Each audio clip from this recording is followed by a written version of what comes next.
औत्साह्य असं आहे, कारण हिंदुस्थानी सरकार बाळासाहेब ठाकरे स्वच्छ सुंदर अभियान अंतर्गत हा कार्यक्रम आपण आयोजित केलेला आहे। या कार्यक्रमाचा हा समारोप आहे आणि या समारोप कार्यक्रमाला धन्यवाद साहेब। असंच शिवरायांवर बोलायचं सहकार्य ठेवा आणि असंच पद्धतीने आपल्याला साहेब त्यांना लाडू खाऊ लागते डिपेंडेंट साहेबांना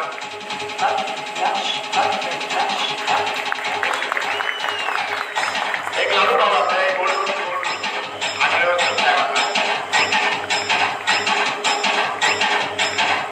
साहेब फार बोलायचं सहकार्य करायला मला सत्कार करताय।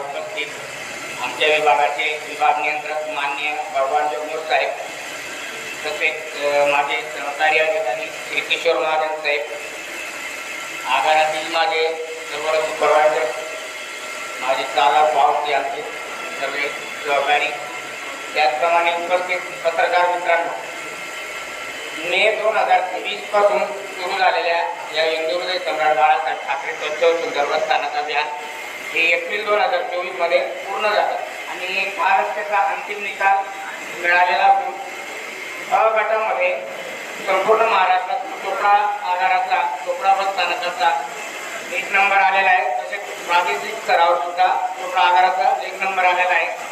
तर मित्र हे जेव्हा अभियान चालू झालं, या अभियानाचं मे 2023 एक परिपत्रक आलं की या अभियानाचे नियम काय आहेत, अटी काय आहेत। त्यावेळेस आम्ही विचार केला, कारण डेपो मॅनेजरला तर कमी काम असतं का अजून परत स्वच्छ गाडी बघायची का त्याने,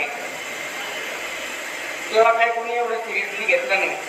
परंतु कालांतराने डेपो मॅनेजरची जर मीटिंग होते नसली तर त्याला विचारलं जायचं किलोमीटर उत्पन्न EPKM LF, पण या सर्व मागे करून VCच्या व्हायला लागल्या, आमच्या व्हिडिओ कॉन्फरन्स त्या स्वच्छतेवर व्हायला लागल्या। यामुळे कुठेतरी एक स्वच्छतेबाबतीत सिरियसनेस घ्यायला लोकांनी सुरुवात केली आणि आज म्हणजे सांगायला हरकत नाही, याचं पहिले आभार आपण मानले पाहिजे। ज्यावेळेस 20,000 झालं त्यावेळेस कॉन्क्रिटीकरणाचं काम चालू होतं, माननीय आमदार दत्तात्रय सोनवणे यांच्या आमदारकीतून कॉन्क्रिटीकरणाचं काम झालेलं होतं, त्यामुळे काम करायला जास्त संधी उपलब्ध झाली। व्यवस्थापकीय संचालक यांच्या संयुक्त प्रयत्नातून स्वच्छ व सुंदर बस स्थानक ही संकल्पना ही 1 वर्षासाठी राबवण्यात आलेली होती। मुख्यमंत्री महोदयांनी 1 मे 2023 साली मागच्या वर्षी ही महामंडळातील सर्व वरिष्ठ अधिकाऱ्यांची बैठक घेऊन ही संकल्पना रुजवण्याचा आणि राबवण्याचा संकल्प करून त्या संकल्पाची पूर्ती या मे महिन्यामध्ये 30 एप्रिल या तारखेपर्यंत त्यांनी ती स्पर्धात्मक ठेवलेली होती आणि त्यामध्ये निकष दिलेले होते। एक 8 ते 7 ते 8 प्रकारचे निकष होते। बसस्थानकाची स्वच्छता, कंट्रोल कॅबिन कसं असलं पाहिजे, कंट्रोल कॅबिनवर कशा पद्धतीचे नंबर दिले पाहिजे अधिकाऱ्यांचे कर्मचाऱ्यांचे, त्यानंतर बसेस कशा चेक करायच्या आणि त्यावर गुणांकन पद्धती ही त्यांनी ठेवलेली होती।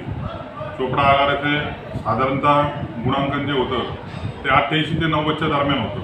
पहिल्या फेरीपासूनच 88, 84 असे मार्क्स चोपडा बस स्थानकाला मिळत गेले आणि काल घोषणा झाली दुपारून की चोपडा आगाराचा महाराष्ट्र राज्यामध्ये प्रथम क्रमांक आलेला आहे। मुख्यमंत्री महोदय यांच्या संकल्पनेतून व त्यांच्या स्वप्नपूर्तीतून ह्या महाराष्ट्रामध्ये बसस्थानकांची स्वच्छता मोहीम हाती घेऊन प्रवाशांना दर्जेदार सेवा देण्यासाठी बसेसची स्वच्छता, बसस्थानकांची स्वच्छता अशा पद्धतीचा उपक्रम राबवून प्रवाशांना चांगल्या पद्धतीची व दर्जेदार स्वच्छ सेवा पुरवण्याचा संकल्प मुख्यमंत्री महोदयांनी केला आणि त्यासाठी महाराष्ट्रामध्ये चोपडा आगारांनी चांगल्या पद्धतीने प्रयत्न करून अव्वल नंबर मिळवलेला आहे.